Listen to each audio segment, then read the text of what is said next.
Hey guys, what's up? DJ the Man here, back here with another video, and today's video is going to be my top 10 anime that I saw in 2015, not what came out in 2015, because I really don't watch a lot of seasonal anime. I think I've watched around 6 seasonal anime this year, and that's the most seasonal anime I've ever watched in 1 year, and that still isn't 10, so yeah, so we're going to do my top 10 anime that I saw this year, but that's not to say that some seasonal anime that came out this year won't end up on my list. And without further ado, let's go ahead and get started. At number 10 comes Rosario Vampire. By a bizarre mishap, Skune Aono, a normal human, has accidentally gotten himself admitted to Yokai Academy, a school attended by monsters. Just when he thinks he'll run away from there, he meets a beautiful girl named Mocha, and his mood changes. However, she transforms into her true form whenever the rosary on her chest is taken off. She's some type of super vampire or something. I really like this show because of its characters and its humor. I go into a lot more detail in my review, which I will leave in the description below if I remember. At number 9 comes the old Hunter x Hunter. This show is about a kid named Gon who wants to become a hunter, a person who can travel to a lot of different places around the world to find his dad. Now, the first arc of this show, dealing with the hunter exams, really isn't the greatest, but after that the show really picks up, and I really start to see the reason why people really like this show. I can't wait to check out the 2011 version once it gets dubbed. At number 8 Batum! This anime is about a guy named Sakamoto who is really good at this game called Batum, where the only type of weapon used in the game are different types of bombs. One day he is kidnapped and sent to this island where he has to play Batum in real life with other people and has to find a way to survive. I really liked how unique this anime is with its whole only using bombs as weapons thing, and I also really like the whole survival aspect of this anime, and also the main character himself. He kind of reminds me of Light Yagami from Death Note. The only bad thing I can really think about when it comes to this anime is that it's only one season and there probably won't be another one. At number 7 comes season 2 of Machi. Man, oh man, this season blows the first one out of the water. It hasn't, if you haven't seen the first season, then you should watch it just so you can watch the second season. It doesn't start out that great, but once the main characters go their separate ways to pursue their own passions, the show gets really good, and the last few episodes are amazing because this war is kind of happening and this huge battle is taking place, and just one thing keeps happening after another. It's just wow. At number 6 is actually a tie. I just could not choose one anime over the other, and they both needed to be on this list, so I just threw them in a tie at number 6. And those two anime are Toreador and My Love Story. Let's start with Toreador first. So long story short, this anime is about these two characters named Ryuji and Taiga who are in love with each other's best friends. Ryuji is in love with Taiga's best friend Minori, and Taiga is in love with Ryuji's best friend Yusaku. So they decide to help each other out and become closer along the way. I just love the way this anime plays out, and I go in more detail in my review, and I will leave a link to my review in the description if I remember to. The other number 6 is My Love Story. So long story short, it's about a guy named Takio who's a really big muscular guy that is really sweet but isn't that great when it comes to the ladies. One day he saves this girl named Yamato from being groped.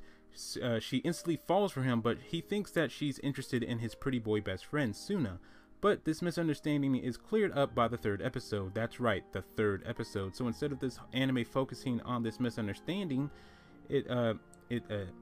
misunderstanding, it's about Takio and Yamato's relationship growing, and I freaking love it. If I ever do a review of this anime, which I might not, I don't know, I'll go in more detail.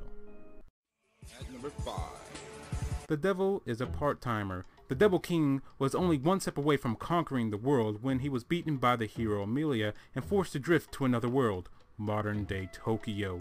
As conquering the world is the only skill the Devil King possesses, and the fact that he doesn't really have a lot of magic, he must work as a fast food worker to pay off his living expenses.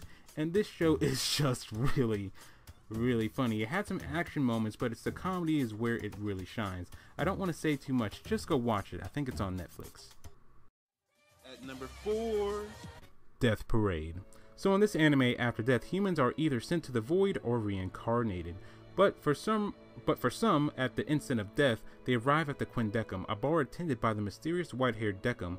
Since the guests don't instantly remember their deaths, Decum tricks them into playing this game with their quote-unquote lives on the line, as in the people don't really know that they are already dead. So he does this with the secret intention of drawing out their true character to judge them, to see if the people that are playing the game should be sent to the void or reincarnated. Now, my favorite two things about this anime are the games and learning about the different backstories to the people that show up to the Quindecum and how they died. It was just so interesting and entertaining to watch these people. The only bad thing that I can say about this show is that I wish there was more of it. I kind of wish that it was a 24 episode series instead of 12. 3. Prison School. So the plot follows these 5 friends that get to enroll into this all-girls boarding school, and on their first day they decide to go peeping and get caught and get thrown into school's prison. They could just leave and not accept the punishment, but they would be expelled, and no other school would probably take them because of the peeping thing. So they accept their punishment, and that's all I'm going to say about the plot because I don't want to spoil anything.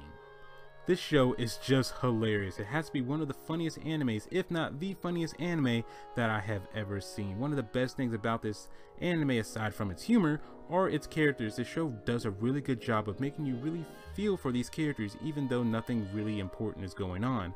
It's not like they're trying to save the world or anything, but you still want things to work out for them. This anime gets a 10 out of 10 for me. It's just amazing. At number 2.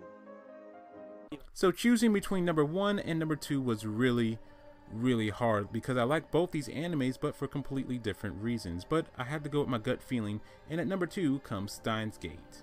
Now this is an anime I really can't say too much about because I'll spoil it, so all I'll say is that it has a very interesting take on time travel. To be honest, the first 8 episodes I found interesting with the whole setting up of everything, but it's not until after that where the anime really starts to pick up and instantly became one of my favorite animes of all time. And my number 1. The World God Only Knows. Don't you just love going into a show not expecting too much out of it, but then having it become one of your favorites? Well, that happened with this show. This anime is about Keima Katsuragi, who is known online as the legendary God of Conquest. He can conquer any girl's heart in a dating sims game. In reality, he opts for the two-dimensional world of gaming over real life because he is obsessed with it and finds the real world to be quite boring. One day, he accepts an anonymous offer to prove his supremacy at dating sims games, and by doing that, he is misled into aiding a demon named Elsie with her mission, which is to retrieve runaway evil spirits. Where are these spirits hiding? Well, in the hearts of troubled girls, of course.